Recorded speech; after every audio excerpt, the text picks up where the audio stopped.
S-400 India जारी बात है वो ले रहा है। एक तो उनके पास पैसे हैं, ये एक अच्छा डिफेंस सिस्टम कहा जा रहा है जिसको पाकिस्तान भी खरीदना तो चाहता था, लेकिन ऑब्वियसली हमारे पास इतने पैसे नहीं हैं। That is a reality.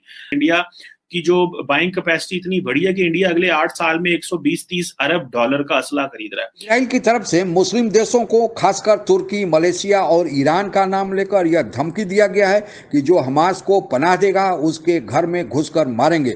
दरअसल फिलिस्तीन में वहां का आतंकी संगठन हमास ही इजराइल के साथ युद्ध लड़ रहा है और जिसको ईरान, तुर्की और मलेशिया से कहा जाता है कि हथियार प्रदान किए गया है। इजराइल की धमकी और उसके कारण पाकिस्तान को छुटी कपकपी को बयान करती पाक मीडिया की परिचर्चा, आइए आगे सुनते हैं। इंडिया जो है वो S-400 मिसाइल सिस्टम जो है वो ले रहा है रशिया से। और क्योंकि कोरोना चल रहा है, लेकिन कोविड-19 के बावजूद, इसके बावजूद 100 से ज्यादा जो इंडियन एयरफोर्स के लोग हैं वो मौजूद हैं रशिया के अंदर, ताकि वो इसकी ट्रेनिंग और जो है वो उसको समझ सकें, ट्रेनिंग ले सकें। और अब ये इसके बहुत सारे सिनेरियो हैं। S-400 इंडिया जारी बात है वो ले रहा है। एक तो उनके पास पैसे हैं, वो ले सकते हैं। बड़ा दे गॉट, वो कहते हैं कि जी हम जहाँ जाते हैं हम पैसे टेबल पे रखते हैं और हम ले लेते हैं। दूसरा ये है कि S-400 उनकी जो डिफेंस की नीड्स है वो भी पूरा करता है, क्योंकि जो S-400 है वो कैपेबल है इनकमिंग होस्टाइल एयरक्राफ्ट की जो मिसाइल्स हैं उनको डैमेज करने में। फिर ड्रोन्स जो आते हैं तकरीबन 2 किलोमीटर से 400 किलोमीटर तक की रेंज के दरमियान जो ड्रोन है उनको भी वो टारगेट कर लेता है। और तकरीबन ये इसकी जो ट्रैकिंग कैपेबिलिटी है वो तकरीबन 600 किलोमीटर तक है। इसकी जारी बात है जो इसकी डिलीवरी है वो तो 2020 में होनी थी, लेकिन पेमेंट्स नहीं हो सकी क्योंकि यूएस के ऊपर, यूएस ने सैंक्शंस लगाई हुई हैं रशिया के ऊपर। तो बड़े इसके मसाइल हैं। ये एक अच्छा डिफेंस सिस्टम कहा जा रहा है जिसको पाकिस्तान भी खरीदना तो चाहता था, लेकिन ऑब्वियसली हमारे पास इतने पैसे नहीं हैं। That is a reality. कहा जाता है कि S-400 जो है वो तकरीबन पाकिस्तानी कोई तकरीबन 1 अरब डॉलर का एक जो उसका यूनिट है वो मिलता है। पहले ये S-300 था, ये उसी फैमिली से S-400 है। कहा तो ये जाता है कि जो रशिया है उसने खुद अपने लिए S-500 डेवलप कर लिया हुआ है, और जो कि S-400 से भी जो है कोई 2.5 टाइम्स ज्यादा फास्टर है। अब जारी बात है इसको इस मिसाइल कैपेबिलिटी को, इस एयर डिफेंस सिस्टम को रखना आम बात नहीं है, क्योंकि इसके लिए आपके पास पॉलिटिकल मसल्स चाहिए, आपकी स्ट्रेटेजिक कैपेसिटी चाहिए और आपकी फाइनेंशियल जो कैपेसिटी वो चाहिए।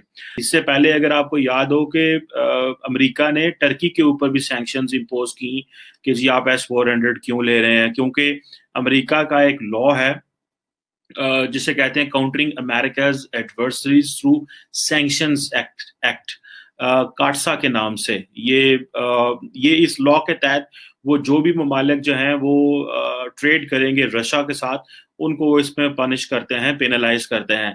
लेकिन ये इंडिया के हवाले से बड़ा एक सीरियस इस पे वो कंसर्न आता है कि क्या अमेरिका जो है वो इंडिया को टफ टाइम दे पाएगा। क्या अमेरिका जो है इंडिया को कह सकता है कि आप ये मिसाइल, ये जो एयर डिफेंस सिस्टम है ये नहीं खरीद सकते, और किस हद तक इंडिया को प्रेशराइज कर सकता है। मुझे इस तरह लगता है कि एक तरफ तो अमेरिका को इंडिया की जरूरत है इंडो पैसिफिक में, क्योंकि अमेरिका अपना सारे का सारा जो स्ट्रेटेजिक पॉलिटिकल मिलिट्री कैपिटल है वो इंडो पैसिफिक में इन्वेस्ट करना चाह रहा है।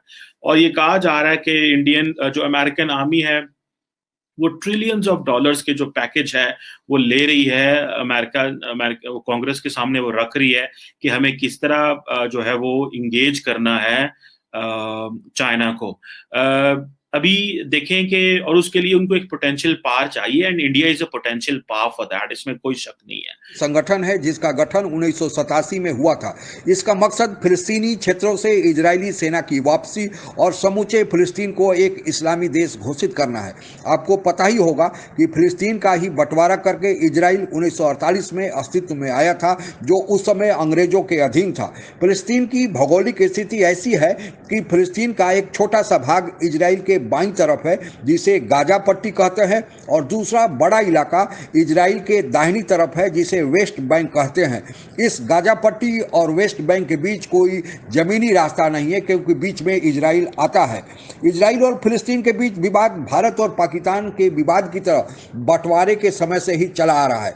सबसे बड़ा जो विवाद का मुद्दा है वह अल अक्स मस्जिद है, जो फिलिस्तीन की राजधानी यरूशलेम में स्थित है। इजराइल का कहना है कि यह मस्जिद पहले उन लोगों के धर्म का पूजा स्थल यानी यहूदियों के पूजा स्थल के रूप में प्रयोग होता था, और मुसलमानों ने अपने दौर में जब फिलिस्तीन पर कब्जा किया तो उसे तोड़कर अपने मस्जिद में परिवर्तित कर दिया। लिहाजा उसे अब इजरायली लोगों को लौटा देना चाहिए, जिससे फिलिस्तीन के लोग इनकार कर रहे हैं। आपको यह भी बताते चलें कि फिलिस्तीन में एक चुनी हुई सरकार है, जिसके निर्वाचित राष्ट्रपति मोहम्मद अब्बास हैं, पर चूंकि हमास के पास एक फायर पावर है, इसलिए लोग मोहम्मद अब्बास को अनदेखा ही अधिकतर मामलों में करते हैं, और फायर पावर के चलते हमास के साथ ही संपर्क करना अच्छा समझते हैं। जैसे अफगानिस्तान में तालिबानियों से भी लोग संपर्क कर रहे हैं, जबकि वहां पर एक चुनी हुई अफसर गनी की सरकार है।